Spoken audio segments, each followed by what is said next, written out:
আদিবাসী ছাত্ৰ সন্থা যোৰহাট জিলা সমিতিৰ পৰা আমাৰ যি বিজেপি চৰকাৰে 10টা বছৰ শাসন কৰিলে দুটা টাৰ্মছ আমি মোদী ডাঙৰীয়াক দিলোঁ কিন্তু দুটা টাৰ্মছত আমাৰ যিবিলাক সমস্যা মেইন সমস্যা ভূমি পাট্টা জনজাতিকৰণ আৰু মজুৰি বৃদ্ধি এইবিলাক এটাও আমি দেখি নাপালোঁ যে নেকি আমাৰ মৌলিক সমস্যা এই আৰু আমাক যিবিলাক টুপ দিছে এই টুপবিলাক আমাক নালাগে বাগানৰ মাটি 30% বেলেগ কোনোবা এটা বিশেষ শ্ৰেণীৰ কাৰণে ৰিজাৰ্ভেশ্যন কৰি দিলে আমাৰ এমপ্লয়ি পাৰ্মানেণ্ট ৱৰ্কাৰ কমিব ষ্টাফ কমিব অন্যান্য বহুত ধৰণৰ আমাৰ সমস্যা আহিব সেইকাৰণে আমি এই ইলেকশ্যন লোকসভা ইলেকশ্যন 24ৰ আমি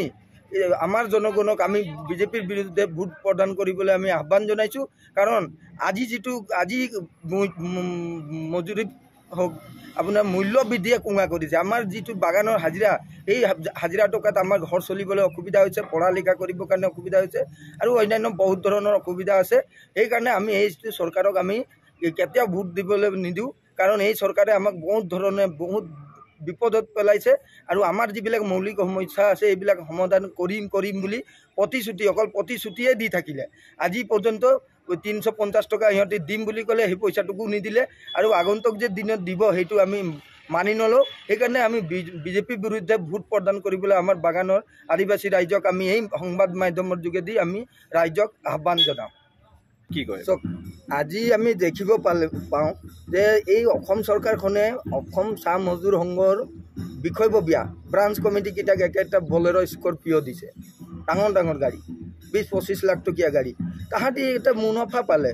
মুখটো তাহাঁতৰ বন্ধ কৰি থলে প্ৰথমে নহ'লে এইটো সময়ত অসম চাহ মজদুৰ সংঘই আমাৰ ৰাইজক সজাগ কৰিব লাগিছিলে কাৰ কাৰণে কাক ভোট দিলে ভাল হ'ব কি কথা এইবিলাক তেখেতসকলে লিডিঙত থকা মানুহকেইটাক একটা বলেৰ' দিলে আৰু তাহাঁতি অলৰেডি এই বলেৰ'টো পাই বিক্ৰী হৈ গ'ল আৰু মানুহৰ যি হৈছে কি সমস্যা আজি শ্ৰমিক আইন যিটো শ্ৰমিক আইন এই শ্ৰমিক আইনটো উলংঘন কৰিছে কাৰণ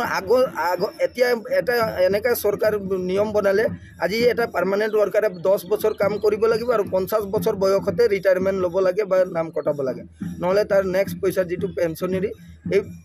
পইচাটো নাপায় এইবিলাক শ্ৰমিকে নাজানে আজি ইমান ডাঙৰ এটা আইন বনালে আজি বহুত বাগানবিলাক যদি উন্নতি হৈছে বুলি কৈছে আজি হুলুংগুৰি বাগান টাইমলি দৰমহা পাতি ৰেচন নাই আৰু কত বাগান আছে যোৰহাটত টাইম মতে দৰমহা পাতি হোৱা নাই আজি যিটো চৰকাৰে আমাৰ হাজিৰাটো 250 টকা 12 দিনৰ কাম টকাটো সেইটো বেংকত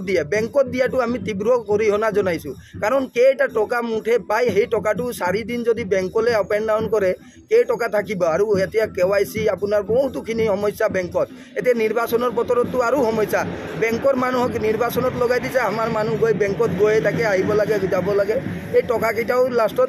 2000 টকাটো নিজে পাওঁতে 800 টকা এনে এক্সট্ৰাকেহে খৰচা হ'ব তো বাগান কোনো উন্নতি একো হোৱা নাই আগৰ তুলনাত একো হোৱা নাই ৰাস্তা ঘাটটো যিকোনো চৰকাৰ আহিলে বনাবই লাগিব এইটো সব টোটেলি কোড অফ কণ্ডাক্ট লাগি যোৱা সময়ত কোনো চৰকাৰে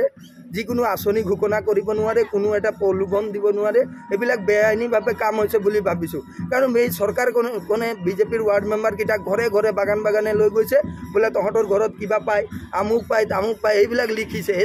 এইবিলাক কৰিবই নালাগে আৰু ফোন কৰিও কৈছে কিছুমানে বোলে আপোনাৰ এনেকৈ তেনেকৈ এপ্লাই কৰিছে হৈ যাব খালি চাব দেই খালি এইবাৰ ভোটটো বিজেপিক দিয়াই দিব এনেকুৱা বেয়া দিন আহি গৈছে নেকি মোবাইলত ক'বলগীয়া হৈছে যদি চৰকাৰখনে ভালেই কাম কৰিছে তো মানুহটো ৰাইজে এনো ভোট দিব ঘৰে যাবলগীয়া দৰকাৰেই নাই আজি যিটো মূল্য বৃদ্ধি আজি আমাৰ ইয়াৰ পৰা আহোঁতে ভাড়া কিমান টকা লাগে আগত 10 টকা আছিলে এতিয়া 30 টকা হৈ গ'ল আমাৰতো টকাটো বঢ়া নাই আমাৰ এই 250 টকাই আছে আমাৰনো ক'ত চৰকাৰে 500 টকা কৰি দিলে আমিতো যিটো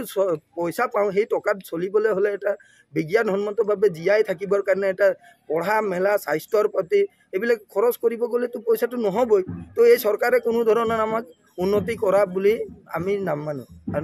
নামানো কাৰণ আমাক অকল ইহঁতি লোভ দিছে টুপ দিছে আৰু ভোট বেংক হিচাপে আমাক ব্যৱহাৰ কৰি আহিছে আৰু কৰি আহিছে